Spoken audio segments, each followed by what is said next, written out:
बच्चा लोग देखिए, ये 2026 के जो जेई के क्वेश्चन आए हैं फिजिक्स में, unit and dimensions, unit and measurement वाला जो टॉपिक है उसका ये फर्स्ट क्वेश्चन है। और ये अपनी सीरीज यहाँ से चालू करते हैं अपन। इसके पूरे क्वेश्चन जितने भी जेई में आए हैं सारे अपन करते हैं। बच्चा लोग, आप लोग ये चीज़ें देख रहे हैं और आप लोग साथ में हमारे चैनल को सब्सक्राइब कर दें, शेयर कर दें और लाइक कर दें। अगर आपको कुछ लगता है कि इसमें और कोई कंटेंट आपको चाहिए वो भी आप बताएं, हम आपके लिए सारी चीज़ें लाएंगे। एक और चीज़ ये है कि देखिए, मैं यहाँ पर जो एक्सप्लेन करूँगा, मेरा एक मैथ्स का भी सारे वो जो वीडियोस हैं वो देखिएगा आप लोग। उन क्वेश्चंस में मैंने क्या है डिटेल में कराया है, यानी जैसे स्प्लिटिंग द बेल्टा में वो भी मैंने पूरा करके बताया। सिर्फ इसलिए करा है कि कुछ बच्चों को आता है, कुछ को नहीं आता। जिनको नहीं आता उनको भी समझ में आना चाहिए, इसलिए यहाँ पर भी मैं डायरेक्ट कुछ नहीं करूँगा, हर चीज़ एक्सप्लेन करूँगा। जिनको बहुत अच्छा आता है वो स्टेप्स खा जाए, डायरेक्ट कर लें। बाकी जिनको नहीं आता है वो अच्छे से सीखें, ठीक है। तो चलिए फर्स्ट क्वेश्चन अपन चालू करते हैं।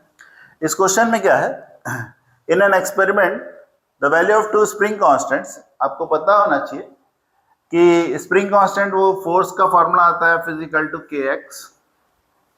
उसमें जो के है इसको स्प्रिंग कांस्टेंट हम बोलते हैं, ठीक है। तो ये जो हमारा आता है यहाँ पर एफ फिजिकल टू के एक्स, इसमें जो के है ये स्प्रिंग कांस्टेंट हमारा आता है, ठीक है। अब क्या होता है कि यहाँ पे एक k1 की वैल्यू दी हुई है और एक k2 की वैल्यू दी हुई है। इस k1 k2 की वैल्यू में ये 10 तो उसकी वैल्यू है, लेकिन ये जो 0.2 है ना, ये एरर है। और यहाँ पर भी 20 है, 0.3 एरर है। स्प्रिंग को पैरेलल में कनेक्ट कर दिया, स्प्रिंग का कनेक्टेड इन पैरेलल। और उसके बाद मांगा है percentage error in equivalent spring constant, ठीक है। बहुत ही आसान क्वेश्चन है, एकदम चाहो तो 2 मिनट में हो जाएगा। देखिए क्या है कि जो इक्विवेलेंट स्प्रिंग कांस्टेंट आता है के इक्विवेलेंट, ये पैरेलल में लगता है, तो आपको पता होना चाहिए कि k1 प्लस k2, ठीक है।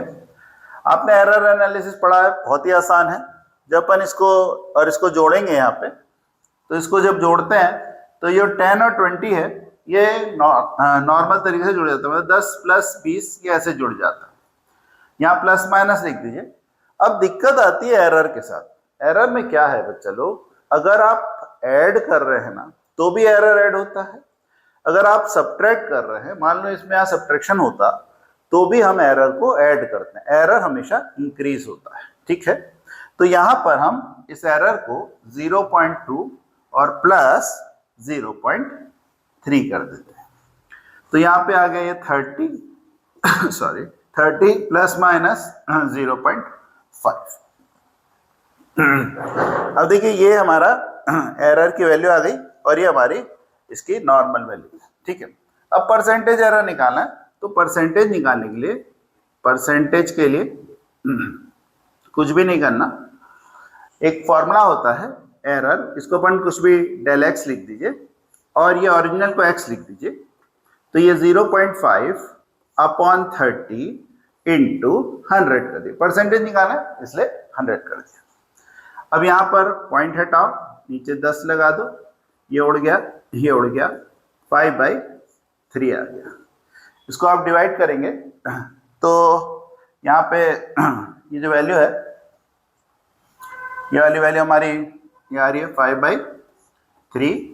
इसको करोगे तो 1.66 के आसपास आएगा। तो यहाँ पे क्या आ रहा है, ये 1.67%। तो 1.67, हमारा यहाँ 1.67% हमारा आंसर आ गया। तो बहुत आसान है। देखिए आप यहाँ पे ये जो वैल्यू है ये आप अच्छे से देख लीजिए। डिवाइड करना तो आपको आता ही होगा। चलिए आगे बढ़े, बहुत आसान था। चलिए देखिए बच्चे लोग, ये अपना second question, consider a modified Bernoulli's equation. सबको पता है बर्नौलिस का equation, P plus a upon b t square plus rho g h plus b t plus half rho v square equal to constant. ये Bernoulli's नहीं है, ये modified है, ठीक है। अच्छा बच्चा लोग, आप लोग मेरे वीडियोस देख रहे हैं लेकिन आप लोग सब्सक्राइब नहीं करते हैं, तो आप लोगों से रिक्वेस्ट है कि आप लोग इन वीडियोस को लाइक और सब्सक्राइब ज़रूर करा करें, इससे हमें मोटिवेशन मिलता है। आप लोग जो भी चाहते हैं, आप लोग आगे कुछ और देखना चाहते हैं, वो बिल्कुल हम बनाएंगे आपके लिए। अब ये जैसे क्वेश्चन की सीरीज चल रही है, ये पूरे चैप्टर के हर चैप्टर की सीरीज आपके पास आएगी। चलिए आगे बढ़ते हैं। तो देखिए, ये बर्नौलीज का मॉडिफाई वर्जन है। क्या सीखना है इसमें? देखिए, तो बहुत ही बेसिक चीज़ है बच्चों जैसे। प्रिंसिपल ऑफ होमोजेनिटी आती है। प्रिंसिपल ऑफ होमोजेनिटी बोलता है कि आप कोई भी एक इक्वेशन लिखते हैं, उसके बीच में अगर प्लस है माइनस है, तो आप दोनों के जो डायमेंशन है वो डायमेंशन हमारे सेम होना चाहिए, तभी हम ऐड सब्ट्रैक्ट कर सकते हैं। बस इतना सा चीज़ है। जैसे एग्जाम्पल में देखिए, ये यहाँ p plus a upon b t square, तो जो डायमेंशन p का रहेगा वही इसका भी रहेगा। बिल्कुल ऐसे ही यहाँ h और bt, तो h का जो डायमेंशन रहेगा वही bt का रहेगा। ठीक है, तो चलिए इस छोटी सी चीज से अपन इसको बढ़ाते हैं आगे। जैसे अब यहाँ पे और यहाँ पे, ये दोनों, यहाँ a और b अननोन है, यहाँ से निकालते चलिए। तो देखिए, dimension of h, dimension of h और dimension of bt, dimension of bt same रहेगा।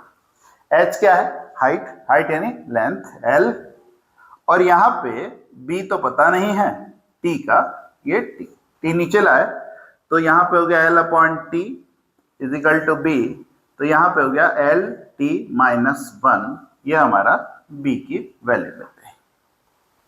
ठीक है, बिल्कुल ऐसे का ऐसे, ये लिख नहीं रहा हूं मैं वापस। यहाँ पर p है, p equal to a upon b t square. ये जो है p प्रेशर है। ऐसे तो मैं आपको डायरेक्ट इसका डायमेंशन बता सकता हूं, लेकिन मैं आपको सिखाऊंगा कि निकालते कैसे। देखिए, यहाँ पर प्रेशर होता है फोर्स अपॉन एरिया। प्रेशर होता है फोर्स अपॉन एरिया। आप फोर्स का डायमेंशन याद कर लीजिए, फोर्स और वर्क का, ये दो डायमेंशन आप याद कर लीजिए। मैक्सिमम क्वेश्चन में फोर्स और वर्क का, वर्क मतलब एनर्जी, इसका आपको डायमेंशन आता है। तो यहाँ पे mlt minus 1, sorry mlt minus 2, और a है l स्क्वायर, तो ये एक l से एक l मर गया, तो ये आ गया m l minus 1 t minus 2। ये हमारा प्रेशर का डायमेंशन फॉर्मूला हो गया। यहाँ पे रख दो, बस कुछ नहीं करना है। m l minus 1 t minus 2 equal to a upon b, b के लिए रही l t, sorry l t माइनस 1 इंटू टी स्क्वायर। ठीक है, एक डब्बा ये, एक डब्बा ये, और एक डब्बा ये। ठीक, अब चलिए मैं यहाँ पर मैं इसको यहाँ पर मैं इधर कर देता हूँ, इसको थोड़ा सा मिटा के। ठीक है, क्योंकि बहुत ओवरलैप टाइप हो रहा है, तो चलिए मैं इसको फिर से लिख देता हूँ। यहाँ पर m l minus 1 t minus 2, यहाँ पे ये a, यहाँ पर l t माइनस 1, और यहाँ पे t स्क्वायर। बस इसको इधर मार दीजिए, तो ये आया m l minus 1 t minus 2 एक, ये दोनों में आप इसको सॉल्व कर सकते हैं। ये माइनस 1 है, ये 2 है, बेस सेम पावर ऐड कर दो, 2 में से माइनस 1 माइनस करोगे तो 1 बचेगा, ये बचेगा l t 1, ये इक्वल टू a। अब ये देखिए, ये l की पावर 1 है, l की पावर, ये दोनों कट गए, t की पावर माइनस 2 है, यहाँ पर t की पावर 1 है, एक गायब हो गया, तो बच्चा m t माइनस 1। चलिए अब आंसर चेक करते हैं। a है हमारा m1 l0 t माइनस 1, m1 l0 t माइनस 1, ये रहा, ये नहीं है, ये नहीं है, ये m0, ये a और d में से कोई एक आंसर है। ठीक है, चलिए b पे आते हैं। lt माइनस 1, lt प्लस 1 ये और LT है, ये आ गया आपका D वाला आंसर। ये D वाला आपका आंसर आ गया। अपन इस D वाले आंसर में इसको एक बार और, ये हमारा A की वैल्यू है।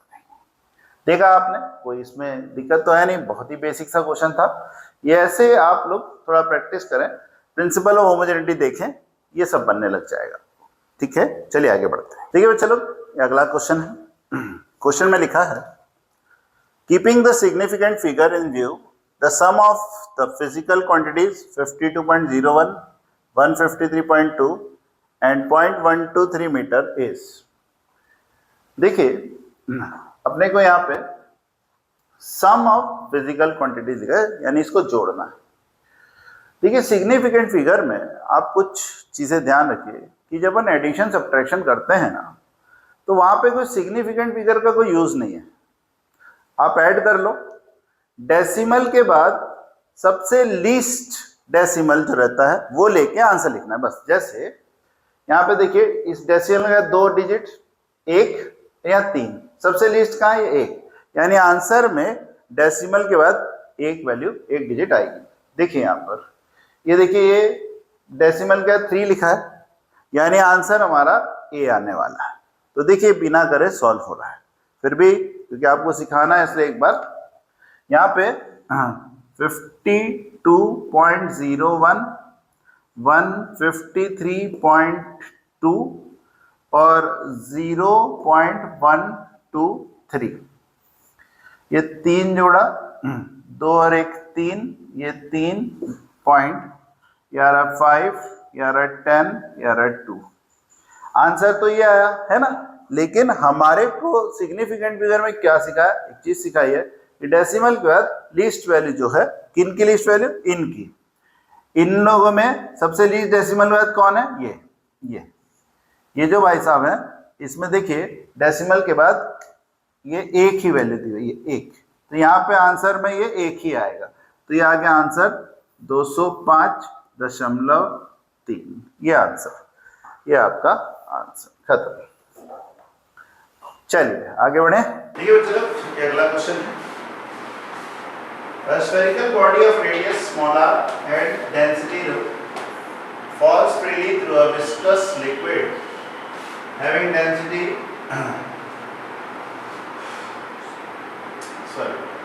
यहाँ पे डेंसिटी सिग्मा है और ये है रो।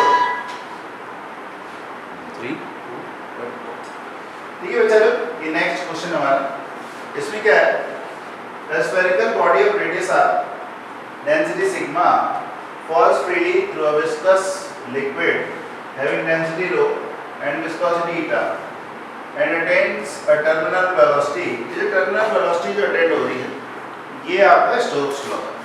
ये टर्मिनल वेलोसिटी का कंसेप्ट आपको पता होगा, और एस्टिमेट द मैक्सिमम एरर, ईटा में एरर निकालना है। और ये जो चीज दी है ना, ये बहुत इंपॉर्टेंट है, इसको बड़ा ध्यान से देखा जाए। इसने बोला इनमें एरर ही नहीं है, इसमें एरर नहीं है, उसमें एरर निकालेंगे ही नहीं, यानी इन तीनों में हम एरर नहीं कंसिडर करेंगे। ठीक है, तो देखिए चालू कैसे करते हैं। ये इसका फॉर्मूला अगर आपको याद हो तो फॉर्मूला हमारा आता है B0 = 2/9 r² g bracket sigma minus rho upon E। ये हमारा फॉर्मूला। ठीक, अब इसमें क्या बोल रहा है? ये तीनों में एरर नहीं, तो ये तीनों में एरर नहीं है, तो ये तीनों हमारे लिए किसी काम के नहीं है। तो आप इसको ये G को, इस रो को, और सॉरी सिग्मा को और इस रो को, इन तीनों को आप हटा दिए। 2/9 इसको भी हटा दिए।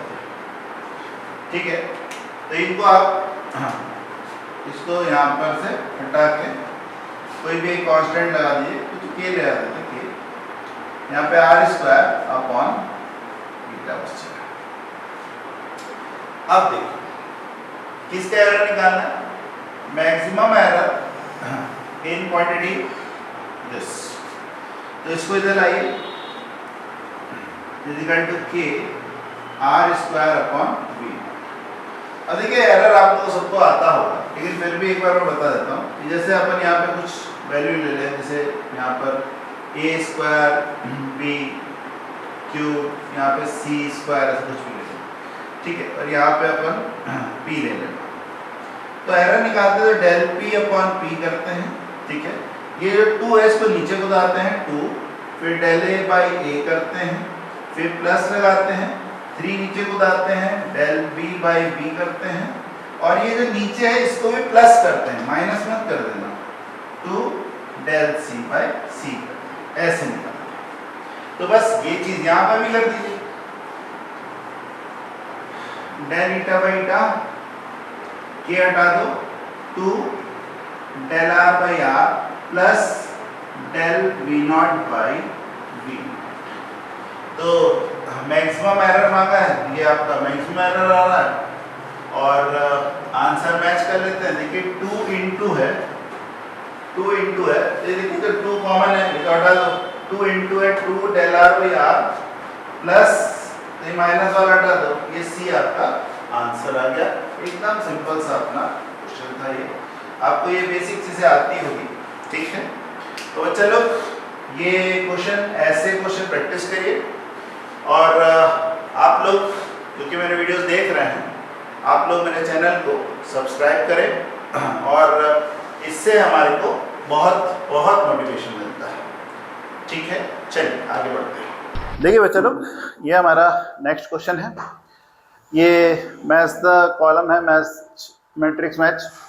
अब देखिए यहाँ पे स्प्रिंग कांस्टेंट है, ये सब दिया हुआ है, तो इसमें अपन पहले स्प्रिंग कांस्टेंट निकाल लेते हैं। देखिए ये आंसर में मैच कर लेंगे अपन। तो स्प्रिंग कांस्टेंट क्या होता है, आपको पता है कि जो एफ होता है, एफ इजिकल टू के एक्स होता है। तो उसमें जो के है स्प्रिंग कांस्टेंट, स्टिफनेस कांस्टेंट बोलते हैं। तो यहाँ पे जो के है इसमें फोर्स होता है एम एल टी -2, और ये एक्स को नीचे एल कर दो, एक एल से एल काट दो, तो एम टी -2 हमारा ये आंसर आ जाएगा किसका, के का। तो यहाँ पर ये आ गया एम टी -2, ये हमारा ये आंसर आ गया, ठीक है। तो यहाँ पर अपन इसको ऐसे मैच कर लेते हैं, ये देखिए मैच हो गया, और ये हमारा ए का आंसर है। अब यहाँ पे देख लीजिए 1 का 2, 1 का 3, 1 का 1, ये सी और डी में से आंसर आएगा। कितना आसान हो गया, ठीक है। अब सी और डी को थोड़ा चेक कर लेते हैं। देखिए इसमें डी में 3 3, इसको मत चेक करो, सी और बी में से कुछ चौका, ये बोल्ट्जमैन कांस्टेंट कर लेते हैं, ठीक है। तो चलिए बोल्ट्जमैन कांस्टेंट अपन करते हैं। यहाँ पे बोल्ट्जमैन कांस्टेंट, ठीक है, अगर आपको ध्यान हो तो ये होता है वर्क अपॉन टेम्परेचर, ठीक है। बोल्ट्जमैन कांस्टेंट होता है वर्क अपॉन टेम्परेचर।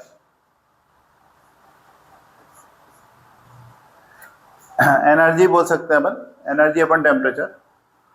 तो यहाँ पे आएगा एम एल स्क्वायर टी -2, और टेम्परेचर का के ले लो, थीटा ले लो, जो भी लेना है।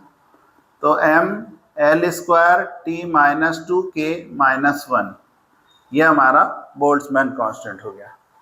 तो कौन सा आया भाई, एम एल टी -2 के -1, ये 1 वाला।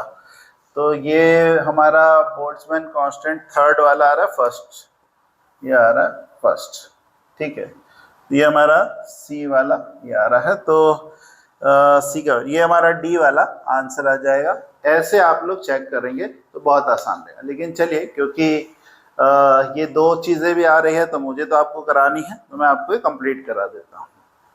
तो ये आंसर तो आ गया है, लेकिन अपन इसको आगे बना देते हैं, ठीक है। बोल्ट्जमैन कांस्टेंट में एनर्जी अपॉन, क्योंकि वो मैंने वर्क लिख दिया एक ही बात। देखिए अब आता है हमारा थर्मल कंडक्टिविटी। देखिए थर्मल कंडक्टिविटी जो है ना, उसमें क्या होता है, जो हीट रहती, हीट इसको अपन क्यू लिखते हैं, is equal to thermal conductivity constant into area into change in temperature into time upon distance dx, dx ले लो, x ले लो, जो ये हमारा फॉर्मूला आता है थर्मल कंडक्टिविटी का, के जो है। अब यहाँ पे हीट जो है वो एनर्जी है, तो एनर्जी का mL²T-2, एरिया नीचे आ गया L², टेम्परेचर का केल्विन K, इसको डब्बा बना देता हूँ अलग अलग, ठीक है, और टाइम का T, और यहाँ पर ये जो dx है वो हमारा L हो गया, ठीक। तो कुछ कट रहा हो, ये L² से L² पूरा कट गया, और बस और कुछ नहीं कट रहा, तो यहाँ पर आ रहा है m आ रहा है, और T-2 आ रहा है, एक L आ रहा है, T-2 आ रहा है, और K-1 आ रहा है। कुछ गड़बड़ हो गई क्या भाई? सॉरी क्या कर दिया मैंने, हीट, अच्छा सॉरी, mL²T-2 होता है, सॉरी, ये हो गया T-2, तो ये हो गया -3, तो ये हो गया -3, ठीक, ये अपना हो गया। तो ये वाला हमारा आंसर आ गया mL/T-3, ये वाला। तो इसका आंसर आ गया थर्मल कंडक्टिविटी का। थर्मल कंडक्टिविटी का आंसर क्या गया? 4th वाला, ये हमारा 4th वाला आ गया, सेकेंड बी, ठीक है। ये वाला भी हमारा इंडक्टिव रिएक्टेंस। देखिए इंडक्टिव रिएक्टेंस में कुछ मत करिए, वैसे तो इंडक्टिव रिएक्टेंस एक्सेल होता है, x l equal to omega l रहता है, लेकिन ये होता है रेजिस्टेंस। तो अपने को डायमेंशन फॉर्मूला में रेजिस्टेंस का ओम्स लॉ से लगा दो, V equal to i r से, तो V/I इक्वल टू R, तो R की वैल्यू आती है वोल्ट अपॉन करंट।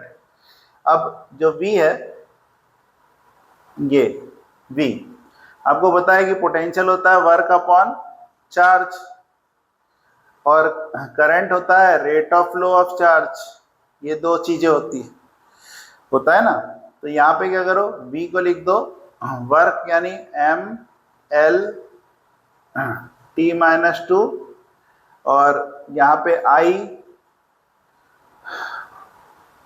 यहाँ पे Q एक आ रहा है, Q को लिख दो, Q को Q लिख दें, चलो ठीक है, यहाँ पे Q को लिख दो IT, ये Q यानी V की वैल्यू लिख दी अपन ने mL²T-2 और IT, ये अपने V की वैल्यू हो गई। I की वैल्यू एक मिनट रुक जाओ, थोड़ा सा गड़बड़ हो रहा है, इसको मैं आपको फिर से, तो इसको यहाँ से इसको मिटा, यहाँ वैल्यू रख देते हैं, वर्क अपॉन चार्ज, और I की वैल्यू Q/T इंटू T। चलो वर्क होता है mL²T-2, ये होगा IT², I²T², और ये होता है टाइम, तो ये T एक और हो गया। बस इसको यहाँ पे आप सॉल्व कर दीजिए, mL², ये T में से T कट गया, तो ये ऊपर जाएगा, तो T-3 आ जाएगा और A-2 आ जाएगा। देखें मैच हो रहा है, ये हो रहा है मैच, ठीक है। हाँ, ये इसको सॉल्व करते हैं तो डायरेक्ट मत रखा करो, उसमें वैल्यू रख के फिर करा करो। देखो ऐसे यहाँ पे ये वैल्यू रखी, इससे बहुत आसान हो गया। वर्क हो गया mL²T-2, ये हो गया Q²। Q क्या होता है? देखो IT होता है, IT, तो I²T² हो गया, और ये क्या है? टाइम, जो नीचे से ऊपर गया, टाइम का T ले लिया, सॉल्व करके आंसर आया, ठीक है, आसान है बहुत। चलिए आगे बढ़ते हैं। देखिए चलो, ये नेक्स्ट क्वेश्चन है, if epsilon E and T represent the free space permittivity, electric field and time respectively, then the unit of this, इसको अपने को निकालना। सबसे पहले इस पे आइए, आपको पता है कि जो F होता है वो होता है 1/4 pi epsilon not Q1 Q2 यानी Q²/R²। Q1 Q2 आता है, Q² लेके अपने को यूनिट चाहिए। अब एप्सिलॉन नॉट यहाँ मारिए, तो ये हो गया कूलम स्क्वायर। ये ऐसा क्यों लिख रहा हूँ? क्योंकि ये यूनिट में ऐसा मांग रहा है ना एम्पियर मीटर से, तो यहाँ पे कूलम स्क्वायर लिख लीजिए, एफ को लिख दिए न्यूटन, और यहाँ पे मीटर स्क्वायर, ये इसकी वैल्यू हो गई। चलिए आगे बढ़ते हैं। इलेक्ट्रिक फील्ड, इलेक्ट्रिक फील्ड क्या होता है? फोर्स है ना, चार्ज। तो फोर्स का आएगा न्यूटन, चार्ज का कूलम, टाइम का टाइम। चलिए वैल्यू रख देते हैं, epsilon naught E by T दिया गया coulomb square upon Newton metre square into E ऊपर ही इंटू है तो एफ सॉरी न्यूटन पर कूलम, और टाइम जो है वो यहाँ पे इंटू टी कर दे, इंटू टाइम टी, या टाइम में सेकंड कर देते। ठीक, कुछ कट रहा हो तो काट दीजिए, न्यूटन से न्यूटन कट गया, एक से ये कट गया, तो हमारा बचा coulomb upon metre square into second, ये आ गया। ठीक है, अब यहाँ पे क्या है कि कूलम, अच्छा कूलम और ये तो है ही नहीं। अब देखें यहाँ पे हमारे को क्या पता है कि चार्ज पर सेकंड यानी Q बाई टी टाइम, ये होता है I, rate of flow of charge, यानी ये हो जाएगा एम्पियर। ठीक है, C by second coulomb per second, ये हो जाएगा A, और मीटर स्क्वायर, ये मीटर स्क्वायर, तो एम्पियर पर मीटर स्क्वायर हमारा आंसर आएगा। तो ये आंसर हमारा C हो गया। ठीक है, चलिए आगे बढ़ते हैं। देखिए बच्चे लोग, ये क्वेश्चन है 4 person measure the length of a rod, this चार दिए हैं और रिलेटिव एरर निकालना। अब देखिए कैसे निकालते हैं, पहले अपन क्या करते हैं, एब्सोल्यूट एरर निकालते हैं। इसमें क्या है, इन सबको जोड़ करके इसका अपन डिवाइड बाय 4 करते हैं, मीन निकालते हैं। तो अपन को लेंथ का मीन निकालना है, तो अपन इसको लिखते हैं लेंथ का mean is equal to 20.00 plus 19.75 plus 17.01 plus 18.25 divided by 4। ठीक है, तो 5 5 10 और एक यहाँ पे, और 10 शून्य, और ये जा रहा है 15,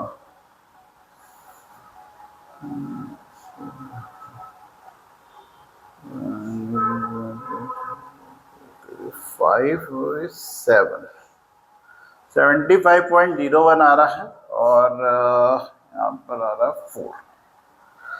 75.04 से करिए, 4 1 जा 4, 4 8 जा, और पॉइंट, और फिर यहाँ पे 7 और ये 5, 18.75 आ रहा है। एक बार चेक कर लो, गलत ना हो जाए, कैलकुलेशन मिस्टेक नहीं होनी चाहिए, बाकी तो ठीक है।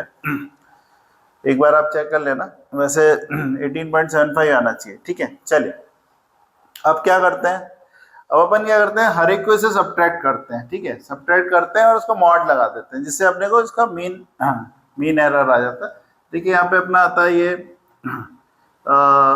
एल, डेल एल कर देते हैं इसको, डेल एल, और इसका मॉड लगा देते हैं। ठीक है, तो इसमें क्या होगा, इसमें होगा ये कि अपन जो मीन वैल्यू है 18.75, इसको 20.00 से माइनस करेंगे, फिर 18.75 को 19.75 से माइनस करेंगे, फिर 18.75 को 17.01 से माइनस करेंगे, और फिर 18.75 को 18.25 से माइनस करेंगे। ठीक है, ये हो गया मॉड, और नीचे अपना 4 आ जाएगा।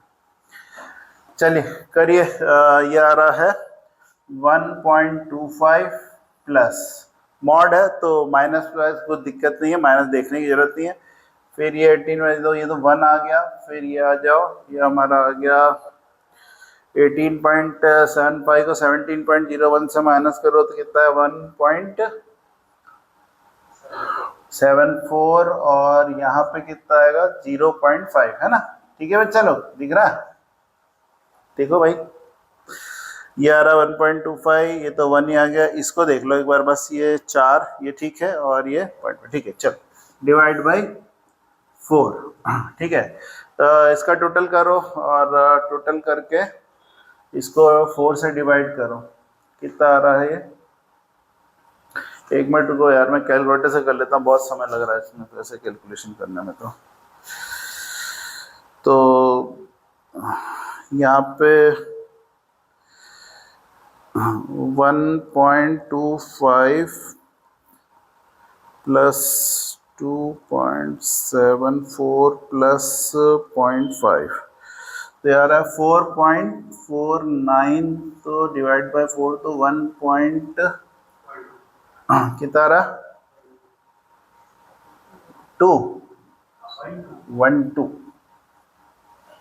1.12 आ रहा, ठीक है 1.12 आ रहा, जैसा भी जो भी, ठीक है ठीक है। देखिए इसमें कुछ है नहीं, मेन है ये सीखना, ये कैलकुलेशन तो खैर आप लोग कर ही लेंगे ना। ये देखिए ये यहाँ पे मॉड लगाना जरूरी है, मॉड नहीं लगाओगे तो आधे प्लस आधे माइनस हो जाएंगे, दिक्कत आती है। तो ये 1.12 आ गया, बस अपना यहाँ पे रिलेटिव एरर निकालना है अपने को। रिलेटिव एरर क्या होता है, यहाँ लिख देता हूँ मैं रिलेटिव एरर में ये mod del l upon l mean, इसको आप निकालेंगे तो आएगा 1.12 डिवाइडेड बाई 18.75। तो इसको भी फिर से निकालना पड़ेगा, तो फिर या तो काटाकुटी करो, रुको 2 मिनट यार मैं कैलकुलेटर से निकालता हूँ जल्दी जल्दी, थोड़ा टाइम वेस्ट होता है। तो 1.12 डिवाइड बाई 18.75 0.059 के आसपास आ रहा है, 0.059, यानी ये सी आंसर हमारा आना चाहिए, सी आंसर। देखिए कैलकुलेशंस में क्या होता है, बहुत समय लग जाता है, इसलिए मैंने सब कर दिया ऐसा।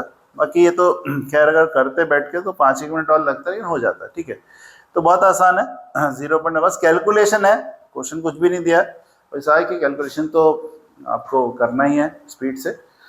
तो ये इसका आंसर 0.06, ठीक। आगे बढ़े, चलिए चलो देखिए ये जो क्वेश्चन है, in a vernier calliper 50 vernier scale divisions are equal to 48 main scale divisions. If one main scale division is 0.05 mm, the least count of the vernier caliper. Vernier caliper क्या होता है कि मेजरिंग इंस्ट्रूमेंट है, ठीक है, आपको पता है। इसको सॉल्व कैसे करते हैं, देखिए आप बहुत ही आसान है, मैं आपको कुछ स्टेप सिखाता हूँ, आप वैसे कोशिश करिएगा तो आपको लगभग मैक्सिमम क्वेश्चन कवर हो जाएंगे। देखिए पहला, हर क्वेश्चन में क्या करिएगा, main scale division, main scale reading नहीं बोला मैंने, मेन स्केल डिवीजन आप ढूंढिए। तो देखिए मेन स्केल डिवीजन ये रहा, मेन स्केल डिवीजन हमारा है 0.05 mm। हर समय इसको ढूंढा करिए, ये सबसे इंपॉर्टेंट होता है। उसके बाद क्या करिए आप, एक रिलेशन आता है वर्नियर स्केल, ये 50 vernier scale division, 48 main scale division, तो 50 vernier scale division is equal to 48 main scale division. इससे 1 वर्नियर स्केल डिवीजन निकाल लीजिए, 48 अपॉन 50, यहां तक आ गया। अब आपने पढ़ा ही होगा कि लीस्ट काउंट क्या होता है। लीस्ट काउंट होता है main scale division minus vernier scale division, sorry, अभी आता है मेन स्केल डिवीजन माइनस ये वाली वैल्यू पुट कर दीजिए 48 अपॉन 50 मेन स्केल डिवीजन। तो मेन स्केल डिवीजन आ गया कॉमन, 1 माइनस 48/50, ये वाली वैल्यू हमारे पास अवेलेबल है 0.05। ये दिख रहा है ना आपको भाई, ये कितना दिया है 0.05, तो 0.05 ये आया इंटू एलसीएम निकालोगे तो 50 माइनस 48 2/50, 2/, 0 हटाओ नीचे 100 लगाओ, 5 से ये काट 10, 0.002 दिख रहा है कहीं पे, ये रहा, इतना सिंपल सा क्वेश्चन, ठीक है।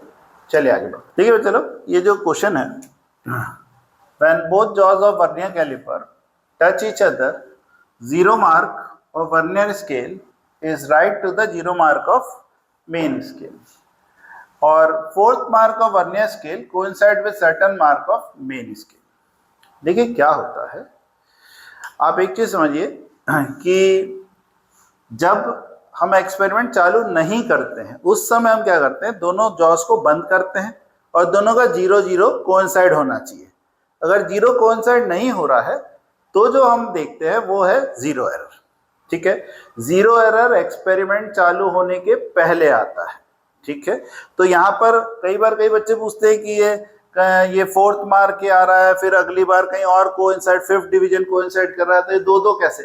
तो दो नहीं है, एक है एक्सपेरिमेंट चालू होने के पहले, यानी आपने दोनों जॉज बंद कर दिए, 0 से 0 मैच किया, तब कोई किसी चीज को आप देख थोड़ी इसका डायमीटर थोड़ी निकाल रहे हैं। तो 0-0 मैच नहीं हुआ तो उस समय मैच नहीं हुआ, इसका मतलब वर्नियर में कोई डिवीजन मैच करेगा। ठीक है, वही हम चेक करते हैं, तो वो हमारा 4 दिया हुआ है। तो चलिए यहाँ पे अपन अगर मेन स्केल का, ये यहाँ पर जैसे मान लो ये मेन स्केल है, ये 0 है मेन स्केल का, और वर्नियर का 0 इधर आ जाए, राइट में आ जाए, तो पॉजिटिव 0 एरर लेते हैं। पॉजिटिव 0 एरर, पॉजिटिव 0 एरर कैसे निकालते हैं भाई? जो भी डिवीजन कोइंसाइड कर रहा है वर्नियर का, कौन सा डिवीजन को 4 कर रहा है, 4 इंटू लीस्ट काउंट। ठीक है, लीस्ट काउंट अभी निकालते हैं अपन। ठीक, तो एक तो ये हो गया। अब आगे पढ़ते हैं कि जो लेंथ ऑफ द सिलेंडर आप मेजर कर रहे हैं और ऑब्जर्वर ने ऑब्जर्व किया 15 division of main scale and 5 division of vernier scale coincide. ठीक है, तो 15 डिवीजन ऑफ मेन स्केल और 5 division of vernier scale coincide कर रहा है। तो major length of the cylinder is, अब अपने को यहाँ पे सिलेंडर की लेंथ मेजर करनी है, लीस्ट काउंट हमारा ये रहा। अब इसमें एक दिक्कत आ रही है, इस क्वेश्चन में दिक्कत ये आ रही है कि मेन स्केल डिवीजन नहीं दिया हुआ है। तो यहाँ पे देखिए अपन, अगर नहीं दिया है तो क्या करेंगे, तो 1 mm ले लेते हैं। लेट मैं लिख रहा हूँ, वैसे मेन स्केल डिवीजन जो आएगा, मेन स्केल डिवीजन वो 1 mm आएगा। ठीक है, ये हमने एक चीज लिख दी। अब हम यहाँ पे क्या करते हैं कि measuring the length of cylinder, observer observe 15 division of main scale and 5 division of vernier scale coincide with main scale division। तो इसका क्या सेंस आया, 15 division of main scale and 5 division of vernier scale coincide with main scale division. Measure the length of the, जो भी vernier caliper से आप निकाला, least count दिया 0.1। अब देखिए यहाँ पे इसमें अपने को रीडिंग नोट करनी। रीडिंग अपन जब रीडिंग लेते हैं तो main scale division, main scale reading sorry, plus vernier scale reading minus error, ये हमारा स्ट्रक्चर चलता है। ठीक है, अब यहाँ पे जो मेन स्केल रीडिंग है और जो वर्नियर स्केल रीडिंग है, तो यहाँ पे 15 डिवीजन तो हमारे ये यहाँ पे मेन स्केल के ये आ रहे हैं और ये 5 डिवीजन हमारे वर्नियर के आ रहे हैं। ठीक है, तो यहाँ पे क्या आएगा, मेन स्केल का 15 डिवीजन इंटू 1 mm उसका आएगा 1 mm, और यहाँ पे वर्नियर स्केल का क्या आएगा, 5 डिवीजन इंटू लीस्ट काउंट, और एरर का 4 डिवीजन इंटू लीस्ट काउंट। ठीक, बस इसमें कुछ बचा नहीं है, ये 15 mm में ले लो और लीस्ट काउंट कॉमन ले लो, तो 5 - 4 1 हो गया, और लीस्ट काउंट दिया है 0.1, तो 15 प्लस 0.1, तो 15.1 हमारा आंसर आ गया। ये हमारा डी आंसर आ गया। क्या आपको समझ में आया? देखिए क्या होता है, मैं आपको थोड़ा और एक्सप्लेन करता हूँ। इसमें क्या होता है कि बिना एक्सप्लेनेशन अच्छे से समझ में नहीं आता। देखो क्या होता है कि मेन स्केल डिवीजन आ गया अपना, ठीक है, और फिर हम क्या करते हैं, हम लीस्ट काउंट ढूंढते हैं, लेकिन लीस्ट काउंट वर्नियर कैलिपर का उसने ये दे दिया, तो हमें निकालने की जरूरत नहीं है। अब हम आते हैं रीडिंग्स पे। जब हम रीडिंग लेते हैं ना, तो रीडिंग कैसे लेते हैं, मेन स्केल की रीडिंग लेते हैं। सबसे पहले मेन स्केल की रीडिंग, भाई ये जो मेन स्केल है, ये मेन स्केल पर यहाँ 1 से आया, यहाँ 2 आया, यहाँ 3 आया, मान लो वर्नियर कैलिपर इधर आ रहा है, 0 इधर आ रहा है, यानी 3 तो कंफर्म हो गया। उसके बाद ये जो हिस्सा ये और नोट करना है, तो वैसे ही यहाँ पे उसने बोला है कि observer observe 15 division of main scale, यानी शुरू से लेके गिन के उसने 15 डिवीजन मेन स्केल का ले लिया, ठीक है, और उसको 1 mm से इंटू कर दिया। क्यों? क्योंकि एक डिवीजन 1 mm का है, तो 15 इंटू 1 mm हो गया। अच्छा, फिर 5 division of vernier scale coincide with the main scale division. अब वर्नियर स्केल को देखा, वर्नियर स्केल में देखा 5 डिवीजन, लेकिन वर्नियर स्केल में तो यूनिट नहीं होती, तो क्या करें, तो 5 को लीस्ट काउंट से इंटू कर देते, 5 इंटू लीस्ट काउंट हो गया। अब जो एरर होता है, एरर में भी वर्नियर से देखते हैं, इसलिए क्या होता है उसमें, यहाँ पे कितने डिवीजन पे मिला, 4 पे, और इंटू लीस्ट काउंट, ऐसे करके हम इसको निकालते हैं। तो ये हमारा 15.1 हमारा ये आंसर आएगा। ठीक, देखिए बच्चों, इसमें क्या है, in an experiment set of reading are obtained as follows. ये रीडिंग दी हुई है 1.24, 1.25, 1.23, 1.21। एक्सपेक्टेड लीस्ट काउंट, अब देखिए यहाँ पर इसने ये लीस्ट काउंट मांगा है ऑफ द इंस्ट्रूमेंट। अब सबसे पहली चीज जो होती है, लीस्ट काउंट क्या होता है? लीस्ट काउंट होता है कि कोई इंस्ट्रूमेंट सबसे छोटी रीडिंग क्या मेजर कर सकता है, इसको लीस्ट काउंट बोलते हैं। अब जैसे मान लो एक स्केल रहे हैं, तो स्केल जो सबसे छोटी रीडिंग होता है वो 1 mm। जैसे अपन ने बोला 2.1, तो 2.1 बिल्कुल मेजर करेगा, 2.2 बिल्कुल मेजर करेगा, यानी इसका लीस्ट काउंट कितना है, 0.1। ठीक है, अब यहाँ पे क्या है, हमको जो रीडिंग दी है 1.24, 1.25, फिर दिए 1.23, 1.21। अब आप खुद देख लीजिए कि यहाँ पर ये जो रीडिंग है, इसमें ये डेसिमल क्या है, 2 डिजिट तक जा रहा है, 2 डिजिट तक जा रहा है, इसका मतलब 0.01 तो मेजर कर ही रहा है ना वो। भाई क्या स्केल 2 डिजिट मेजर कर सकता है डेसिमल का? नहीं कर सकता, लेकिन ये कर रहा है, तो लीस्ट काउंट कितना होगा? सिर्फ इसको देख के ही बता दीजिए कि 0.01 उसका लीस्ट काउंट होगा। तो इस क्वेश्चन में तो कुछ है ही नहीं, तो इसमें डायरेक्ट बस आंसर लिख दीजिए 0.01, ये आंसर आ गया, खत्म। बच्चा लोग देखिए, ये जो है ये नेक्स्ट क्वेश्चन है।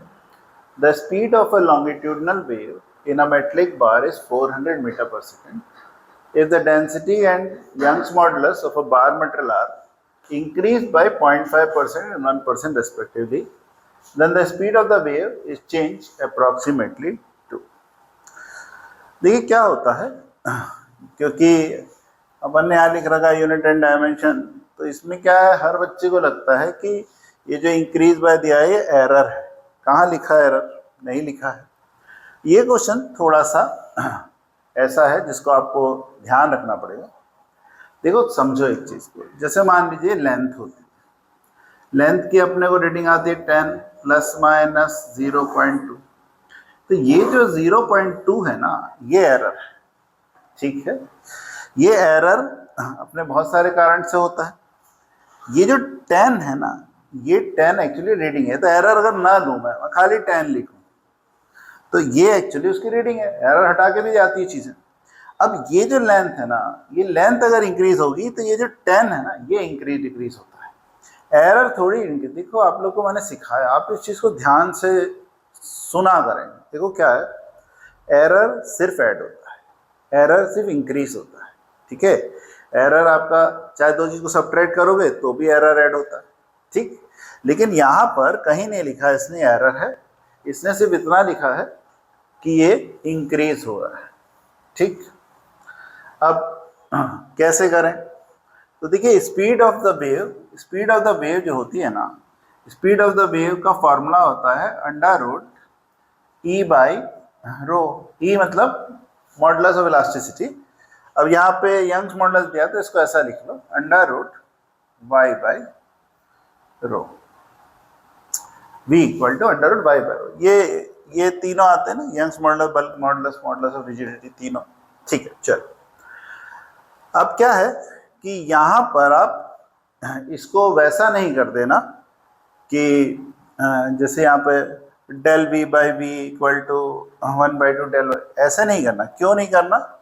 क्योंकि यहाँ पर एरर नहीं है, यहाँ पे इंक्रीज हो रहा है, 0.5 और 1% इंक्रीज हो रहा है। तो देखिए इसको करेंगे कैसे। वैसे तो अपन इसको नॉर्मल तरीके से डायरेक्ट भी कर सकते हैं, लेकिन ये v equal to y by rho इसकी पावर 1/2। इसमें लॉग लगाओ दोनों तरफ, log v is equal to 1/2 नीचे कूदता है, फिर लॉग y बाई रो होता है। अब log v is equal to 1/2 log y minus ये 1/2 इधर वापस log रो। ठीक है, अब अपन इसका डिफरेंशिएशन करते हैं। अब डिफरेंशिएशन में क्या होता है, यहाँ पे अपन लिखते हैं del v by v equal to half del y by y minus del rho by rho 1/2। ठीक है, अब कुछ बच्चे पूछना है कि ये डेल कैसे आ गया। भाई अगर डिफरेंशिएशन करेंगे log v का तो 1/v आना चाहिए, ये कैसे आ गया। देखिए बेसिकली ये क्या होता है, अपन जब भी डिफरेंशिएशन करते हैं ना, तो अपन डिफरेंशिएशन किसी एक वेरिएबल से करते हैं। जैसे अपन जैसे एग्जांपल दे रहा हूँ मैं, डी बाई डी एक्स करेंगे एक्स स्क्वायर का तो 2x आ जाएगा। लेकिन अगर मैं d by d y of x square करूँ तो यहाँ बोले सर ये तो नहीं होगा, होगा इम्प्लिसिट कहते हैं इसको। इसमें क्या करते हैं हम, इस एक्स स्क्वायर का डिफरेंशिएशन करते हैं तो यहाँ पे x क्रिएट कर देते हैं डी बाई डी एक्स, और यहाँ एक्स स्क्वायर, और यहाँ पे डी एक्स, ये डी एक्स लिया और यहाँ पे डी वाई लिख देते हैं। ठीक है, इसको डिफरेंशिएट कर देते हैं, ये आ जाता है 2x d x by d y. तो ये जो अपन करते हैं बिल्कुल यही यहाँ पे अपन इसमें भी करते हैं। यहाँ पे v है, y है, डेल है, तो अपन एक किसी के रेस्पेक्ट में डिफरेंशिएट करते हैं तो इसका डिफरेंशिएशन आएगा 1/v इंटू डेल v, इसका 1/y इंटू डेल y, और इसका 1/रो इंटू डेल रो। ऐसे हम इसको डिफरेंशिएट करते हैं। कोई बात नहीं, डिफरेंशिएशन के आप वो वीडियो देखिएगा तो आपको समझ में आएंगे। चलिए अब इसमें क्या हुआ, देखिए यहाँ से आपको क्लियर दिख रहा है, ये देखिए यहाँ माइनस साइन है, ये माइनस साइन बता रहा है कि यहाँ पर कहीं भी एरर नहीं है, क्योंकि एरर होता तो प्लस होता। ठीक है, अब यहाँ पे अपन इंटू 100 कर देते हैं क्योंकि अपने को परसेंटेज इंक्रीज दिया हुआ है, तो del v by v into 100 यानी ये v का परसेंटेज इंक्रीज है, half del y by y into 100 minus half del rho by rho into 100, ये आ गया। अब देखिए यहाँ पे क्या लिखा हुआ है, if density and Young's modulus, यानी ये डेंसिटी है 0.5 यानी हाफ इंटू 0.5, क्योंकि ये पूरा परसेंटेज होता है, परसेंट हो गया, और यंग्स मॉडुलस है 1% यानी हाफ इंटू 1%, और ये तो अपने को निकालना है। ठीक है, तो यहाँ पे कितना हो गया 1/2 माइनस 0.5/2 यानी 0.5/2 यानी 0.25%। 0.25% हमारा चेंज है। अब देखिए यहाँ पर प्लस आया, प्लस आया मतलब इंक्रीज आ रहा है। ठीक है, याद रखिएगा, चीज़ें ऐसे ही देखते हैं। इंक्रीज डिक्रीज कैसे देखते हैं, आता है कि नहीं, देखो आप समझो। जैसे क्या है, मान लीजिए एक रॉड ऐसी है, इस रॉड को मैं इधर ले जाऊंगा तो ये x की दूरी, ये x दूरी बढ़ेगी ना, बढ़ेगी, ये नीचे आएगी तो y कम होगी, तो x इंक्रीज यानी x का पॉजिटिव, y नीचे तो y नेगेटिव। ऐसे इंक्रीज और डिक्रीज हम देखते हैं। ठीक, चलो खैर कोई बात नहीं, आगे बढ़ते हैं अपन। अब 0.25 आया, इसमें चेंज, किसमें चेंज, स्पीड में। स्पीड में कितना दिया हमारे को 400, तो 400 का 25% निकालो, तो increase in v, increase in v यह आया 0.25/100 इंटू 400, है ना, ये काट दो तो यहाँ पे ये पॉइंट पे डाल दो तो 100 और हो गया, तो 25 चौका 100, तो 1% का 1% इंक्रीज है। पहले कितना था 400 में एक जोड़ा तो 401, तो 1% नहीं, 1 परसेंटेज तो निकाला ही है। तो 400 में एक जोड़ा तो 400 प्लस 1, तो 401 हमारा आंसर आना चाहिए। तो यहाँ देख लीजिए आप, ये हमारा 401 आ रहा है, सी वाला आंसर आना चाहिए। ठीक, इजी था, कंफर्टेबल था। चलिए आगे बढ़ते हैं। तो नेक्स्ट क्वेश्चन देखते हैं। देखिए, the time period of a simple harmonic oscillator is t equal to 2 pi under root k by m. Measured value of mass m of the object is 10 ग्राम। ये 10 g है, 10 ग्राम, ठीक है। With an accuracy of 10 milligram and time for 50 oscillation of the spring is found to be 60 seconds using a watch of 2 second resolution. Percentage error in determination of spring constant के। देखिए, इसमें क्या है, ये question हमारे को error का question है। इसमें टाइम पीरियड ऑफ सिंपल ये दिया हुआ t equal to pi m, sorry t equal to pi under root m by k होता है, ठीक है। चलिए कोई बात, उससे कुछ नहीं था एरर। तो यहाँ पे t equal to pi under root k by m लिख दिया। अब अपन यहाँ क्या करते हैं, एक एक चीज निकालते हैं, क्योंकि अपने को एरर निकालना है। तो अपन यहाँ पे चालू करते हैं, t is equal to 2 pi under root k by m, ये लिखा अपन ने। अपने को स्प्रिंग कांस्टेंट में एरर चाहिए, वो भी परसेंटेज एरर। तो अपन स्प्रिंग कांस्टेंट निकालते, के निकालते, स्क्वायरिंग करें, स्क्वायरिंग बोथ साइड। तो यहाँ पे क्या हो गया, t square equal to 4 pi square k by m. इसको तो हटा दो, इसका डायमेंशन फॉर्मूला निकलता नहीं है। तो यहाँ पे इसको हटा दिया, ये t square into m is equal to के।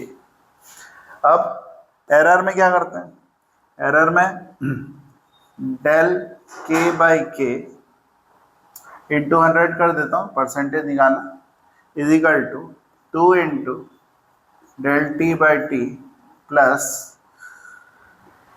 Del m by M.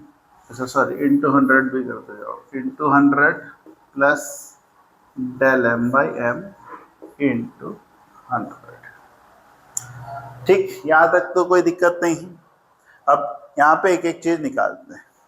सबसे पहले फिर से पढ़ते हैं, क्या लिखा है, measured value of mass m of the object is 10 gram. Mass की जो वैल्यू दी हुई है, मास की वैल्यू दी हुई है हमारे को 10 gram plus accuracy of 10 milligram, तो प्लस माइनस 10 मिलीग्राम, तो 10 टू द पावर -3 यहाँ पे ग्राम हो गया, ठीक है। तो ये उसकी मेजर्ड वैल्यू और ये एरर है, ठीक है। तो अपने को ये डेल एम दे दिया है और ये एम दे दिया, दोनों चीज़ें अवेलेबल है और कोई दिक्कत नहीं। चलो आगे बढ़ते हैं। अब यहाँ आता है, time for 50 oscillation of the spring is found to be 60 second using a watch of 2 second resolution. अब इसको थोड़ा समझो।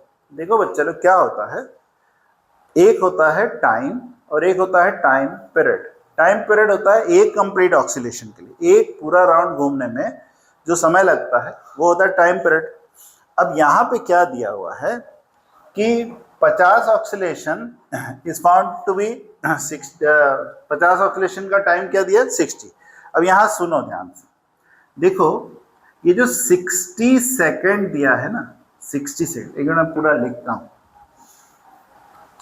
Time for 50 oscillation is 60 second. Clear दिख रहा है कि 50 ऑक्सीलेशन का टाइम 60 सेकेंड। ये जो टाइम है ना, ये टाइम हमारा स्मॉल टी होता है, ठीक है, ये स्मॉल टी होता है। और जब हम टाइम फॉर 1 ऑक्सीलेशन निकालते हैं ना, तो 60/50 सेकेंड ये हमारा कैपिटल टी होता है। ये दोनों में अंतर है, ठीक है।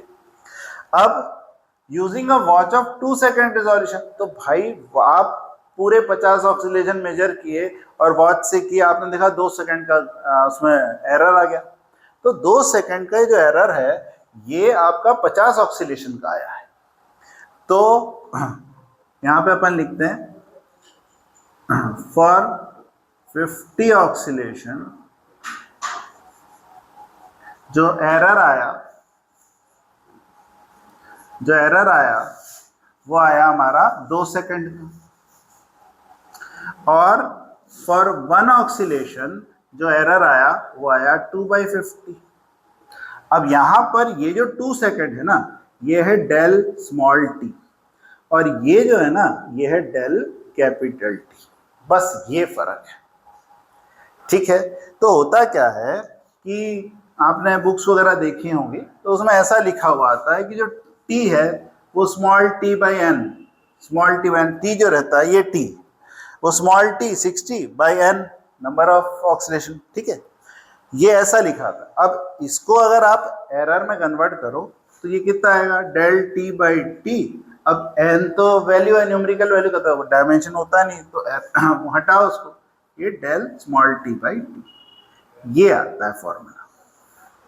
अब इस फॉर्मूले के कारण क्या होता है, कोई कॉम्प्लेक्स क्वेश्चन देगा तो वो यहाँ पर आपको ये डेल टी टी और ये इसमें वैल्यू रखवा के गलत करवा देगा। इसलिए क्या है, हर बार इसी मेथड से करने की कोशिश करा करो जिससे गलती ना हो, ठीक है। तो अब अपन यहाँ पे क्या करते हैं, अब अपन यहाँ पे वैल्यूज यहाँ रख देते हैं। समझ में आपको ये पूरा? अब देखिए यहाँ पे ये मैं मिटा रहा हूँ, जब इसकी जरूरत नहीं है, ये अपना यहाँ पे आएगा। देखो अपने को ये दिया हुआ है, ये तो अपने को निकालना है परसेंटेज एरर, तो इजिकल टू कर रहा हूँ मैं 2 into del t by t. तो देखो ये 60/50 और सॉरी 2/50 अपॉन 60/50, 50 कट गया, तो यहाँ पे आता है ये 2/50 अपॉन 60/50, ये 50 कट जाता है 2/60। तो दिखा क्या भाई, अगर आप यहाँ पे ये del capital t by capital t की जगह del small t by small t रख देते तो भी आंसर सही आ रहा था, ठीक है। लेकिन ये हर बार नहीं आता, कुछ ऐसे क्वेश्चन रहते हैं यहाँ गलत करा सकता है आपको, तो इसलिए हर समय इसी मेथड से करना, ठीक, सिंगल रिजोल्यूशन का। चलो सिंगल ऑक्सीलेशन का, सॉरी। अब यहाँ पे ये आया इंटू 100, ठीक, प्लस अब ये डेल एम का क्या है, ये है 10 इंटू 10⁻³ -3 और अपॉन में 10 इंटू, ये भी मिटा रहा हूँ मैं, इंटू 100, ठीक है, ये सारा मिटा रहा हूँ।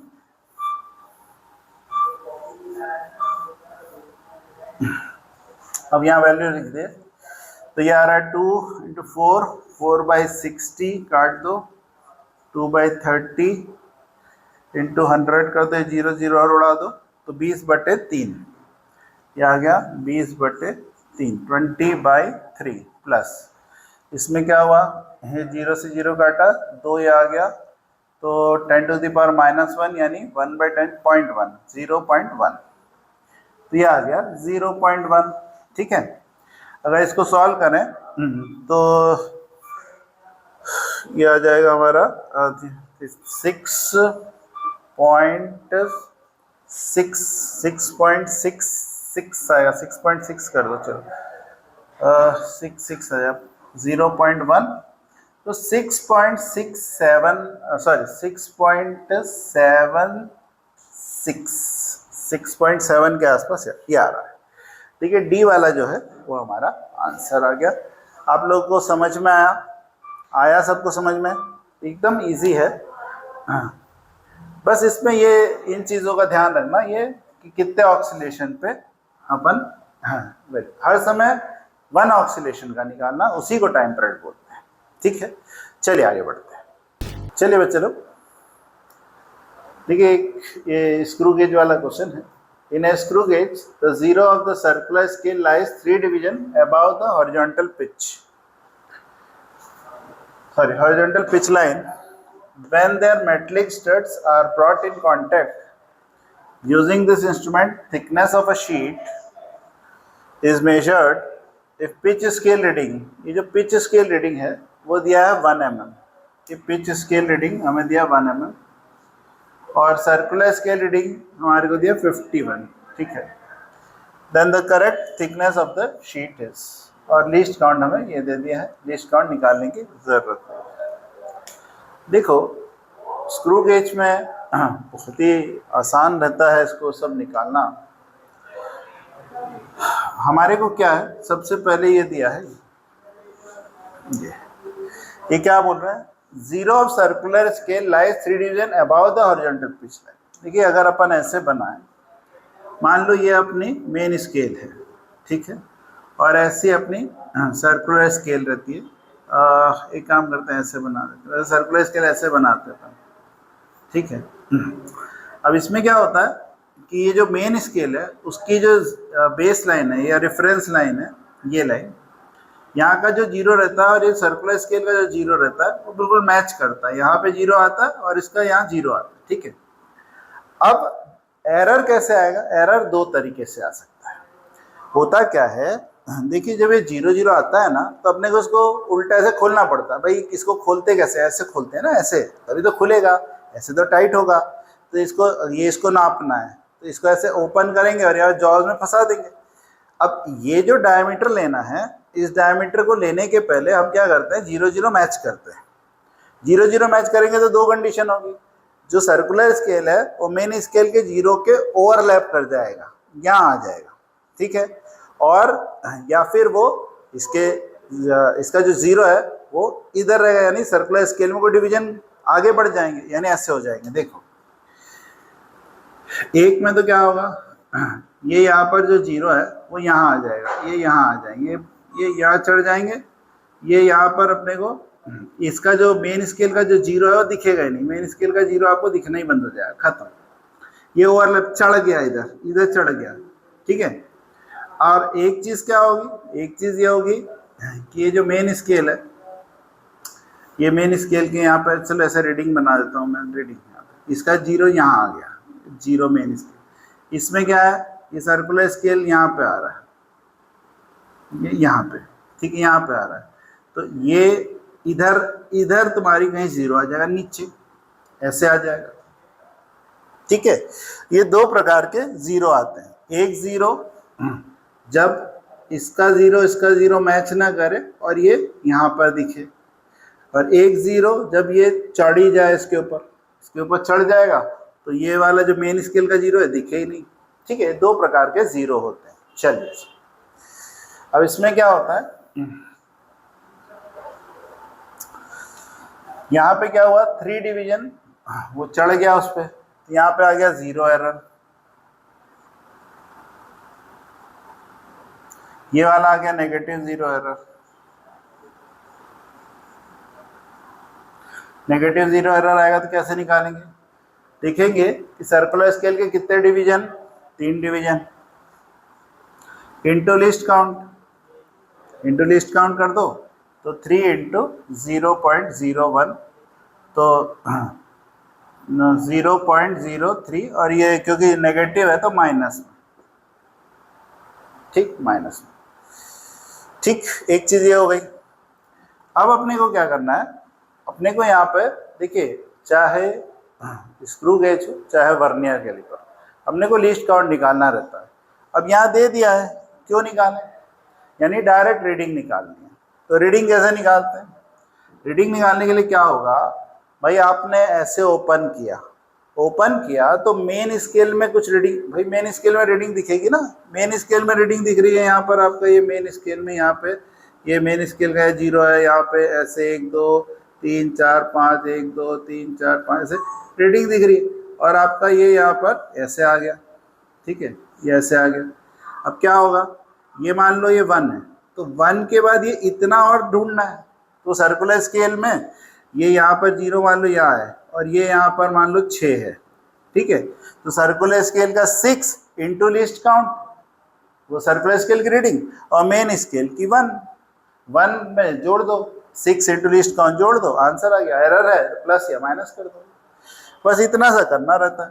तो रीडिंग कैसे नोट करते हैं, रीडिंग नोट करते हैं तो मेन स्केल रीडिंग नोट करते हैं, मेन स्केल रीडिंग, तो मेन स्केल रीडिंग कितनी दी है, 1 mm, ये मेन स्केल रीडिंग दी 1 mm, तो ये हमारे को यहाँ पर 1 mm दे दिया, ठीक है। फिर plus circular scale reading into list count, circular scale का 51 आ रहा है और लिस्ट काउंट हमारा है 0.01, और एरर जो है वो हर समय सब्ट्रैक्ट होता है, तो यहाँ माइनस एरर। अब ये माइनस लगाया और नेगेटिव में एरर था तो माइनस 0.03, इतना सिंपल सा रहता है ये। अब इसको ले लीजिए 1 प्लस 0.51 प्लस 0.03, तो ये आ गया 1.54, कहीं है ये रहा, ये रस्सी 1.5, ये हो गया।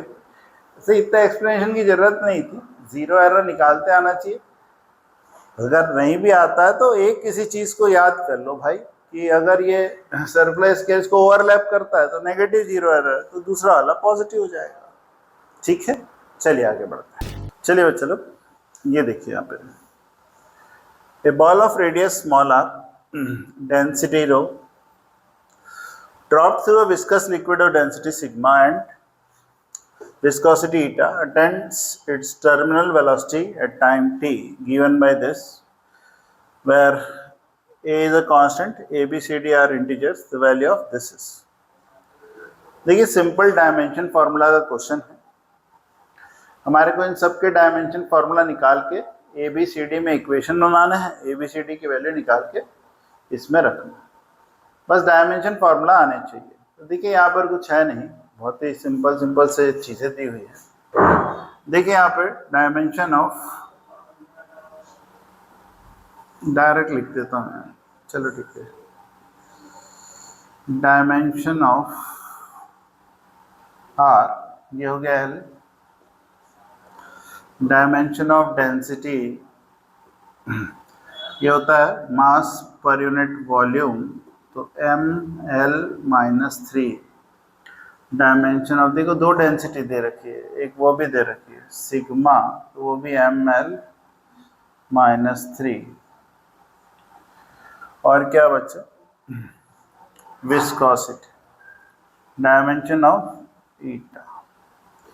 देखिए क्या करते हैं, अपने को ईटा निकालने के लिए जो फॉर्मूला आता है F = 6 pi eta R V, 6 pi eta R V, 6 pi का तो कुछ नहीं कर सकते, F ml-t-2, आर की वैल्यू L, V की वैल्यू L-t-1, और ये आ गया ईटा। एक L से एक L खत्म कर दो, और ये माइनस है तो इससे ये -1 बच गया, तो ईटा का हमारा डायमेंशन फार्मूला आ गया ml-1t-1, ये हमारे सारे फार्मूले बन गए। ठीक, अब यहाँ रख दीजिए इतना, ये t है, a को तो इसने बोला था यहाँ पर, देखिए a को उसने यहाँ बोला था कि कांस्टेंट है, तो उसको कुछ नहीं कर सकते। ये जो रो है ये हमारा आ रहा है ml-3 की पावर a, r है l की पावर b, ईटा है ml-1t-1 की पावर c, और फिर ये एक और वापस से डेंसिटी आ गई, तो ml-3 की पावर d। ये a सब b में सब डिस्ट्रीब्यूट करो तो आ जाएगा m की पावर a, ठीक है, l की पावर -3 है, मैं एक बार और लिख देता हूँ, फिर ये l की पावर b, m की पावर c, l की पावर -c, t की पावर -c, और m की पावर d, और l की पावर -3d। ये t इधर चल ही रहा है। अब m उठाओ, a plus c plus d, l low -3a plus b -c -3d, t ले लो, t लिया, यहाँ पे t नहीं, यानी यहाँ पर -c है और कुछ नहीं बस, और यहाँ पे t है। ठीक, अब ये मैं मिटा रहा हूँ, ये आपको सबको आता होंगे, वैसे तो बहुत कॉमन से डायमेंशंस हैं।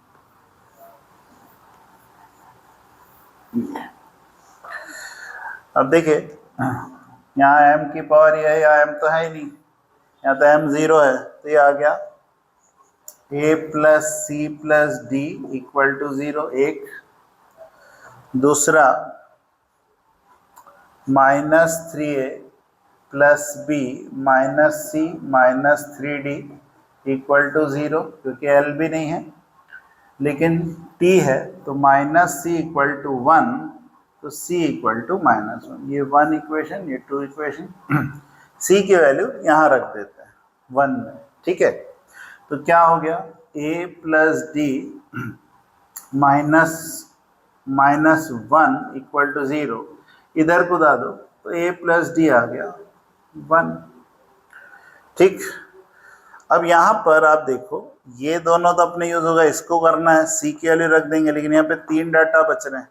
इसको ध्यान से देखो, ये और ये देखो, इसमें से अगर अपन -3 कॉमन लेते हैं, इसमें से -3 कॉमन लेते हैं तो देखिए a प्लस डी आ गया, जो कि ये दिख रहा है, और plus b minus C equal to 0 दिख रहा है। तो a प्लस डी यहाँ पे रख दो 1, तो ये आ गया -3 इंटू 1 हो गया -3 प्लस b, और c मेरे पास है -1, ये रहा, इक्वल टू 0। तो यहाँ पे वैल्यू कितनी आ गई, एक मिनट इसको मिटा देते हैं।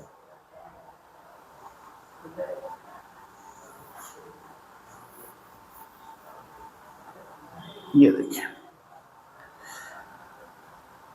ये आ गया है -3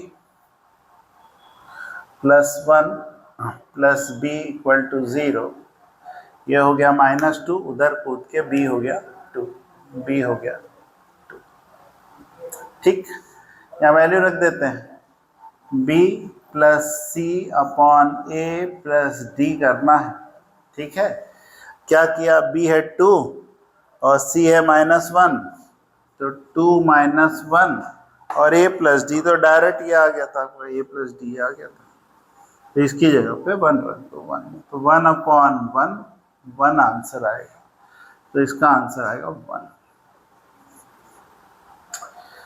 ठीक है। तो बच्चा लोग, ये यहाँ पर यूनिट एंड मेजरमेंट के ये 14 क्वेश्चन मैंने करे हैं 2026 के। आप लोग इन सबको अच्छे से पढ़ें, रिवाइज करें, आपको ये सब बहुत काम आएंगे।